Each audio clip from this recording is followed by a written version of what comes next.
તો આમ આદમી પાર્ટીના નેતા ગોપાલ ઇટાલિયાએ પેટ્રોલ ડીઝલ બચત મુદ્દે ભાજપ સરકાર પર આકરા પ્રહાર કર્યા। ગોપાલ ઇટાલિયાએ જણાવ્યું કે માત્ર મુખ્યમંત્રીના કાફલામાં ગાડીઓ ઘટાડવાથી સામાન્ય લોકોને કોઈ ફાયદો થવાનો નથી।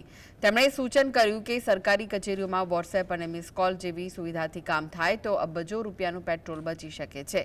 સાથે જ કોર્ટમાં વિડીયો કોન્ફરન્સથી કેદીઓની હાજરી લેવાય અને હાઈવેના કામ સમયસર પૂર્ણ થાય તો પણ કરોડોનું ડીઝલ બચી શકે છે। યોગ્ય ઉકેલ લાવવાની જગ્યાએ ભાજપ સ્ટંટબાજી કરી રહ્યું હોવાનું તેમણે આક્ષેપ કર્યો છે।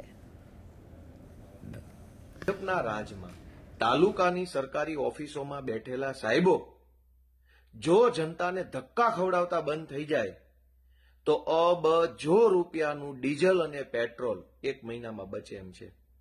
પણ ભાજપના નેતાઓને એવું નહીં આવડે। એને તો તમાશો કરવો છે, સ્ટન્ટ કરવો છે। ડીઝલ બચાવવાના નામે મુખ્યમંત્રીના કાફલામાં ધારો કે 20 ફોર વ્હીલરો હોય તો 20ના બદલે 3 કરી નાખવાથી જનતાનો શું ફાયદો?